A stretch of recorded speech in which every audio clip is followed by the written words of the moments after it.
Hi guys, sorry it's been a while. I've been on a ski trip, so I haven't made as many videos. But in this video, what I'm going to talk about is neglectful narcissists. I also wanted to mention that I had somebody ask for me to make a video on sort of same-sex couples where somebody might be gay and a narcissist. And I just wanted to acknowledge that that is completely possible. I know a lot of these videos are sort of directed towards sort of heterosexual opposite sex or opposite gender partners. So I do want to acknowledge that it's absolutely possible that you are in a relationship and you're gay and you're with somebody who is a narcissist and they're gay. I'm going to try to do some more research to see if there are any like primary differences. As far as I know, it's probably going to be pretty similar. But again, I'm going to do some research and I will make a video specifically on that for the person who requested it. But in this one, I'm going to talk about is neglectful narcissists. And I know I've made some videos on this, but I keep getting requests for it. And I think it is a really relevant type of narcissist because these are really tricky types. And a lot of what you read or hear about narcissism, especially if it's in reference to sort of overt narcissists, it just doesn't, a lot of the stuff doesn't exactly fit or doesn't exactly apply. If that's the case, you might actually be working with somebody who's more of a neglectful narcissist. They have a lot of the elements of covert narcissism, but there's some differences as well.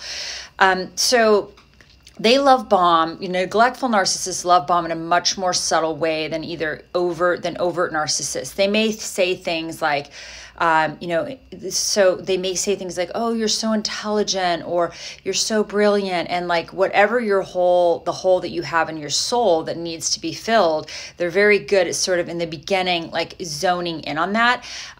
They tend to flatter you, but it can be very subtle and like, oh, you're just so smart. And like, I didn't know there was somebody like you out there, that sort of thing.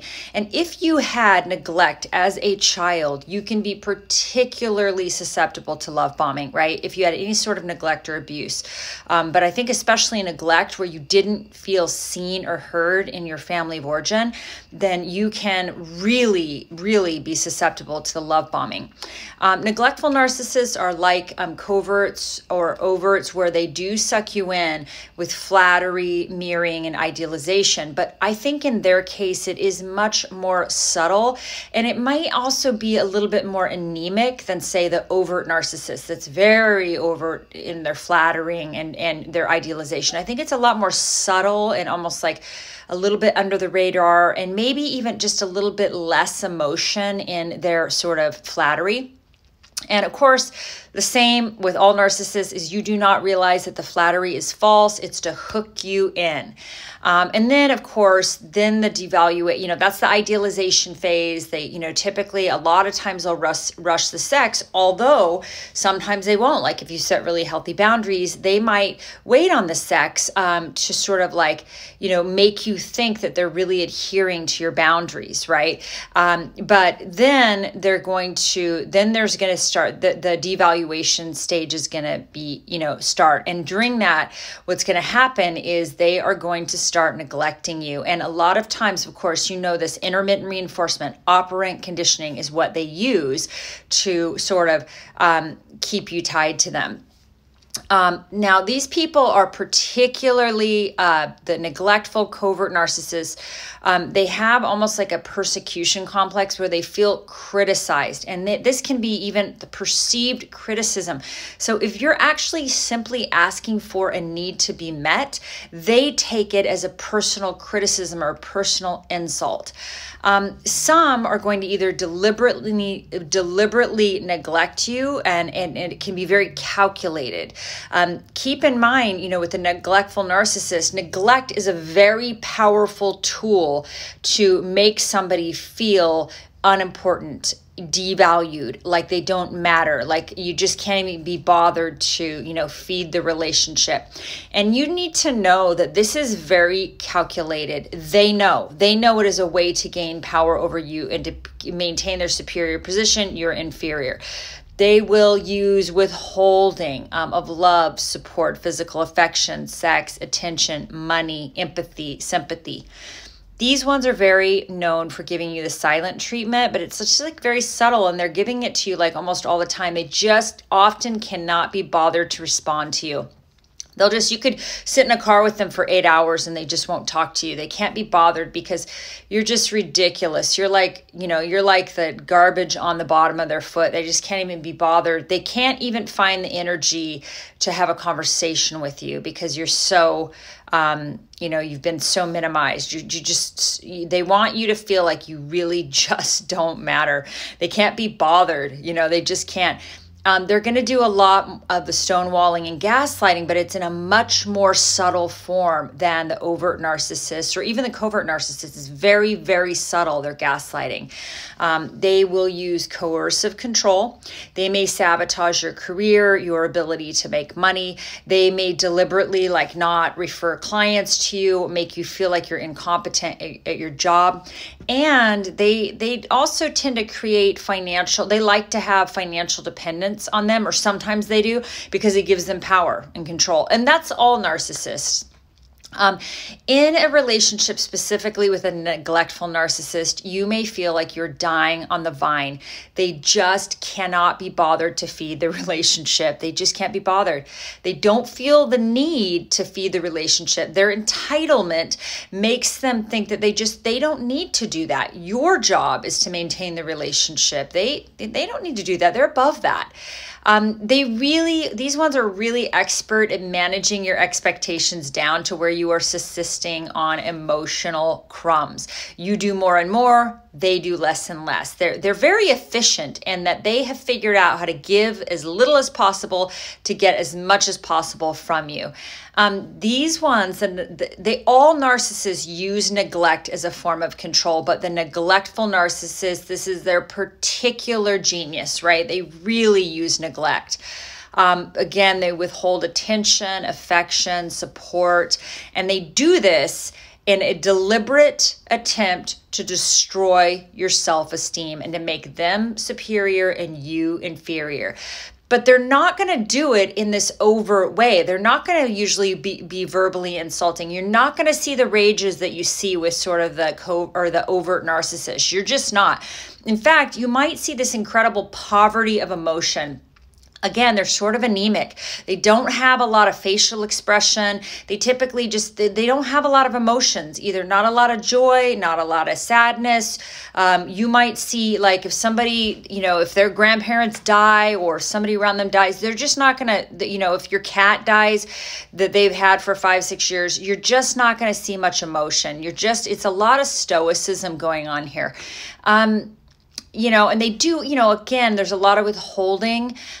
You don't feel worthy, or respected, and they will, they'll ignore you, but then they'll love bomb you, but they do it in a much more subtle way than the overt. And it's sort of anemic. Even their love bombing isn't like grandiosity as much as, say, the overt narcissist. And these people tend to actually often will avoid the limelight. The neglectful covert narcissists, they are not out there trying to say, look at me, look at me, look at me. They're the ones that sort of fade in the background. They're sort of nondescript. They're kind of like that, if you've ever seen that, what is that, Peter Sellers in that movie, Being There? They're just sort of there, right?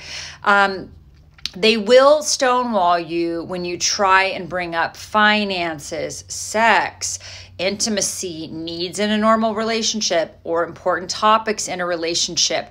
They're going to stonewall you. They're going to maybe even have a sad face and just kind of not respond, right? And you kind of feel sorry for them. But you will find yourself walking on eggshells to avoid certain topics, because even though there's not that overt rage, you're conditioned to keep your mouth shut and not advocate for your rights, because they're just going to be ignored anyway, right?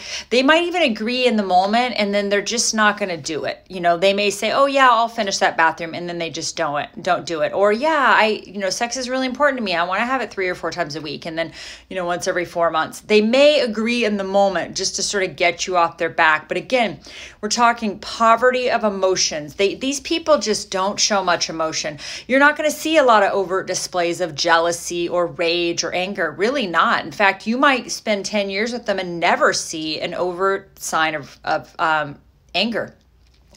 You might not even realize that this neglect is totally damaging your self-esteem and your self-worth. You might not even realize it. You might, if you're the codependent type, or if you grew up in some sort of situation where you think that you need to earn love, you will end up working your ass off just to try to get them to notice you, just to get them to not treat you like a piece of furniture in the room, right? They condition you to change who you are to please them, right? These people are master manipulators, but they do it in a much more subtle, calculated way than the overt narcissists. The neglectful narcissists, they just cannot be bothered with relationships. They don't see the point. They don't value relationships. They don't feed them. People for them are truly utilitarian. People are simply supply, and they're there to provide the sort of, things that the narcissist needs, like cooking, cleaning, organizing, maybe a companion for ski trips or climbing trips or whatever. You're just utilitarian. You are a thing to them. You are a tool. You're also there to provide supply, but with the sort of neglectful covert narcissists, it's almost more just to give them a facade of having a normal family or a normal partner or a normal spouse, right? But these ones definitely have a secret life. A lot of them have a hidden pornography addiction. These ones are bullies, but it's in a very covert, passive-aggressive way. These are probably the most passive-aggressive narcissists that are out there, right? They'll greet your face, or they will smile at you, and then they'll do some passive-aggressive backstabbing later on. Could be months later. You don't even know. These ones have a lot of patience. They are probably not going to overtly trespass on your boundaries because they can't be bothered to even care to do that. These ones are very detached. They're very preoccupied with their own lives, their own jobs. They have that out of sight, out of mind. If you're not around, then you don't exist for them. If their kids are not around, if they're not in the physical proximity of their kids don't exist for them. They don't think about them when they're not with them. Just like if they're with the affair partner, they don't think about you. When they're with you, they don't think about the affair partner. They just are so detached, these people. And they're very preoccupied with what they want to do with their jobs, their lives, their money. Everything is theirs. If you're married to one of these people, you are not in a team. This is not a partnership. It's their money, and their money's their money, and your money is their money. That's how they look at it. They think everything's theirs. They have a very distorted idea of their contribution to relationships. They do not recognize your contribution. You could be spending all of your days cooking, cleaning, organizing, all this. They expect you to do it, and they do not recognize any non-monetary contribution to the family. Not whatsoever. So, again, when they're with their affair partner, their spouse or kids don't exist. When they're with their spouse, the affair partner doesn't exist. Out of sight, out of mind. These ones are they're way less brash than their overt counterparts. They can actually come across as being sort of clingy and insecure and needy. Can be particularly attractive to an empath because empaths want to help the narcissist. The covert neglectful narcissist might make you feel very sympathetic towards them and even protective and almost like mothering or fathering. Neglect, they use this to keep you in line. They use it as a tool to groom you, to condition you. They condition you just like all predators. Predators know how neglect works. They just know. It's intentional and it is calculated. So don't think that it isn't. It is very deliberate. They know that this works. When the victim realizes this truth, that it's actually deliberate and calculated, this can be very, very painful and difficult to accept. This is a very powerful strategy to gain control over their victims. They'll hook you during the love bombing, and then they will, during the devaluation stage, they're going to start to neglect you. They're going to provide intermittent reinforcement and subtle neglect. This is all designed to throw you off and confuse you. Then what they're going to do, if you talk to them about it, they're going to accuse you of overreacting or being too sensitive if you bring it to their attention. Your intuition will probably be telling you something is wrong, but you might ignore your gut. The trauma bonding is built because of operant conditioning and intermittent reinforcement. That's just another word for it. So it's like love bombing and then withholding and neglect, and then a little bit of love bombing and withholding and neglect. You never know what you're going to get. You're working harder and harder and harder to please them, and they're giving less and less and less. They are very exploitative, just like the overt, just like the coverts, but their exploitation is very secretive, very hidden, very subtle. You might not even know that you're being exploited for 10 years, and then you find out like they kept all the assets in their name. They hid money from you. They just planned. They're very planful, and they act like they're not. They act like they can't pack a weekend bag because they're such an absent-minded professor, but they're very planful. Everything they do is strategic. They want you to put a lot of effort into the relationship while they do as little as possible. Again, they're very efficient. Make no mistake, this is psychological and emotional abuse, and it is highly deliberate. You are like a little froggy and you're being boiled in water. And, these people might breadcrumb you. They get you to work your ass off for a tiny little bit of affection. They get you to expect nothing from them while you're working your ass off to earn their approval. They will manage you down so you expect no help from them, nothing from them. But you're running around trying to get them to notice you, to give you some sort of approval. Neglect may actually be one of the most powerful tools in their cadre. They are... so they're going to treat you with horrible neglect, and they're going to tell you that you're oversensitive and that you're demanding and you want too much, when what you really want is just like a normal, like healthy relationship. That you just want them to not ignore you, not stonewall you. You want them to talk to you instead of ignoring you for 3 weeks, right? And then they're going to tell you that you're just asking for way too much, right? This, again, neglect makes the victim feel like they don't matter, like they're an afterthought, like they're just not important. And this is very damaging to your self-esteem. It's a horrible form of abuse. And if you already had neglect as a child, you're going to have a hole in your soul where you're particularly susceptible to this type of abuse. If you have a neglectful narcissistic parent, I feel so bad for you, because they really mess up their kids. They make their kids, grow up having basically no self-esteem. If they're a spouse or a partner, it's just very damaging to whoever's with them. And again, the intention here is to get you to be the only one working in the relationship, right? And this makes the victim feel very disregarded, very unimportant, like they just don't matter. And, for kids, this is particularly painful. If you had a narc parent or a neglectful parent, you might, if you had a neglectful narcissistic parent or covert narcissistic parent, or even an overt, you might be particularly sensitive to attracting or susceptible to attracting a narcissistic partner. And again, this is abuse. It's intentional, it's calculated, and it's very bad for the recipient.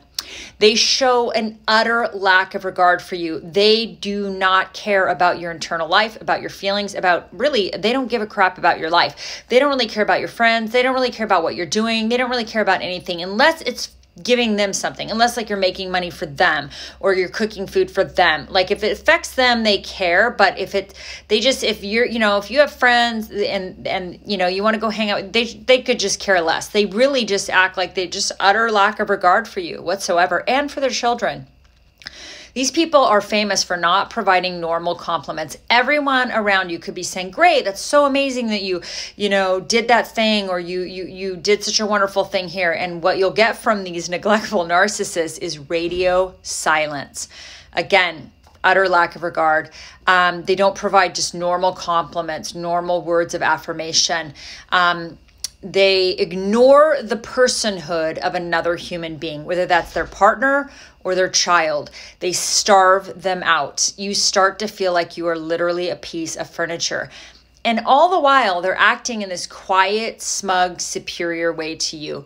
They can't be bothered to care about you in any way. I mean, you are literally just a piece of furniture, or you're a tool.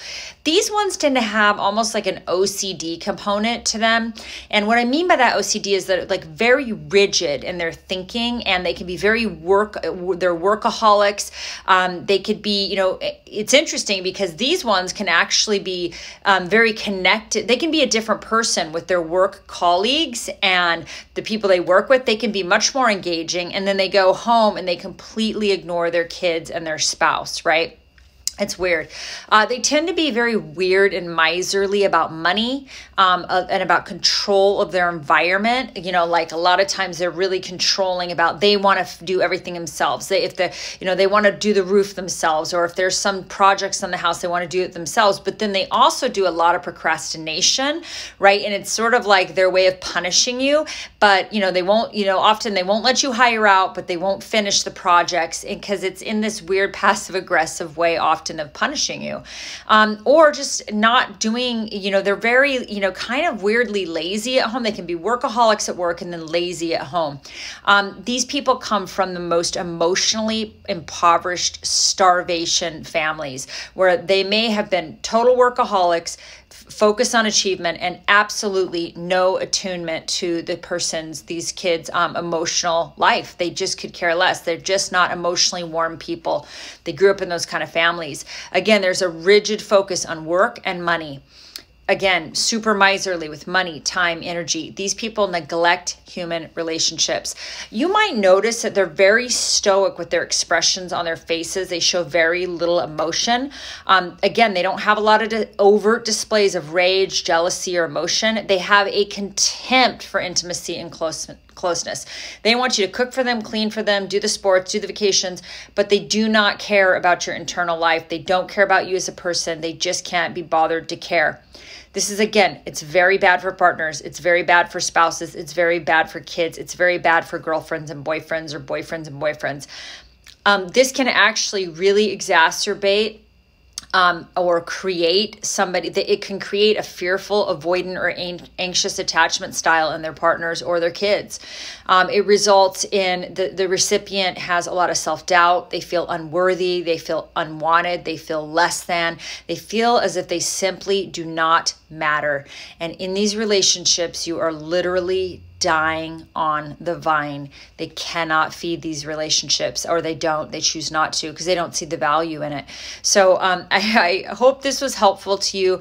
If you have been with a neglectful covert narcissist, man, I feel your pain, and I absolutely feel for you. If you were raised by one of these people, you might not even know why you have low self-esteem. You might not even know why you have this fearful, avoidant attachment style, but it's probably because one or both of your parents were incredibly neglectful and didn't feed the relationship with you as a child. So I'm so sorry if that happened to you, and there is a way out, and a lot of that is building your own positive, loving self-esteem. So I hope you're well, and if you want private coaching, you know where to go. Thanks so much. Bye-bye.